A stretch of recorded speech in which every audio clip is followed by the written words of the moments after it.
प्रभु में सब भाई बहनों को मेरा नमस्कार। हमारा हृदय क्या परमेश्वर के हृदय के जैसा है, इस बात पर हमें विचार करना आवश्यक है। एक बार पतरस ने, जो यीशु मसीह का प्रियतम चेला था, प्रभु यीशु से पूछा, प्रभु मेरा भाई कितनी बार मेरे विरुद्ध अपराध करता रहे कि मैं उसे क्षमा करूं? क्या 7 बार तक? यीशु ने कहा, मैं तुझसे यह नहीं कहता कि 7 बार तक ही, वरन 7 बार के 77 गुना तक। वास्तव में हम इस धरती पर जब अपना जीवन जी रहे होते हैं तो यह एक पानी के बुलबुले के समान है। ऐसी कई परिस्थितियां आती हैं जब हम क्षमा नहीं कर पाते और किसी घटना को अपने हृदय में रख लेते हैं, और जब भी हमें उस विशेष घटना की याद आती है तो मन कड़वाहट व द्वेष से भर जाता है। किसी के अपराध की यादें चेतन मन में भरी रहती है, या किसी व्यक्ति के प्रति नाराजगी है। तात्पर्य यह है कि हम नकारात्मक भावनाओं में जीवन जी रहे होते हैं। घर में माता पिता के प्रति क्रोध, भाई बहनों पर क्रोध और नाराजगी, जिसे हम अपने हृदय में एक बोझ को लिए फिरते हैं।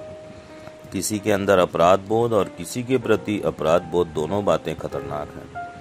क्षमा करना अपने मन में से कड़वाहट को दूर करना है।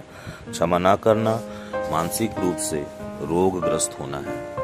यहाँ समझने वाली बात यह है कि गलती करने वालों को भी क्षमा मांगना जरूरी है। वहीं किसी के प्रति गलती यदि कोई करता है तो उसे भी क्षमा करना जरूरी है। जहाँ प्रेम निस्वार्थ होता है वहाँ सच्चा क्षमा हो सकता है, लेकिन एक मनुष्य के लिए ये बहुत ही कठिन कार्य है कि वह सब प्राणियों से के प्रति उसका प्रेम निस्वार्थ हो। क्षमा करना आसान नहीं होता, पर हमें यह बात समझना होगा कि क्षमा ना करना किसी व्यक्ति के ऋण को बनाए रखना है।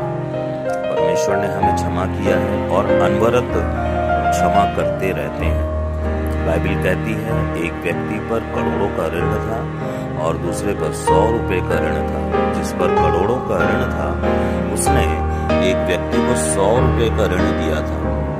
करोड़ों के ऋण वाले व्यक्ति को उसके मालिक ने क्षमा कर दिया, पर जब वह क्षमा प्राप्त कर चुका तो उसे 100 रुपए वाला व्यक्ति दिखाई दिया और उसका गला दबाने लगा और कहा कि मेरा ऋण चुका। यह बात मत्ती 18 अध्याय उसके 23 से 33 आयतों में लिखी हुई है। इसी प्रकार हमारा परमेश्वर हमारा करोड़ों का पाप क्षमा तो कर देता है, पर हम हैं कि क्षमा नहीं कर पाते।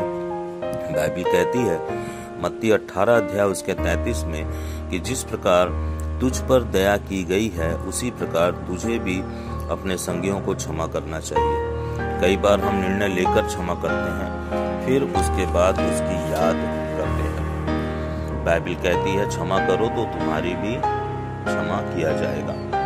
बाइबल के अनुसार मत्ती 18 उसके 35 आयत में कि इसी प्रकार यदि तुम में से प्रत्येक अपने भाई को हृदय से क्षमा ना करे तो मेरा स्वर्गीय पिता भी तुम्हारे साथ वैसा ही करेगा। यह बात यीशु मसीह ने अपने चेलों को कही। अर्थात क्षमा नहीं मिल पाएगी। जब हम किसी को क्षमा करते हैं तो हमारा शारीरिक स्वास्थ्य भी उत्तम बना रहता है। जहाँ रिश्ते होते हैं वहीं टकराव होता है। स्वेच्छा से क्षमा करना, चाहे कैसी भी चोट क्यों ना पहुंचाई गई हो।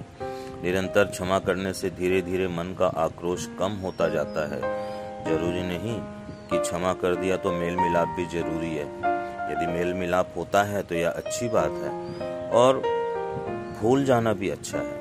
यदि हमारा बच्चा गलती को करे और यदि हम परमेश्वर के क्षमा को स्मरण हमारे जीवन के प्रति करते हैं तो पता चलता है कि परमेश्वर ने हमारे अनगिनत पापों को यूं ही क्षमा कर दिया है। तो जब हम इसे शुद्ध विवेक में समझ पाते हैं तो हम भी अपने बच्चे के गुनाहों को सिरे से क्षमा कर देते हैं और परमेश्वर के क्षमा के प्रति नतमस्तक हो जाते हैं, और इसी समय हम परमेश्वर के क्षमाशील हृदय को महसूस करते हैं। पर क्या हम रिश्तों के बाहर क्षमा कर पाते हैं, यह एक प्रश्न है।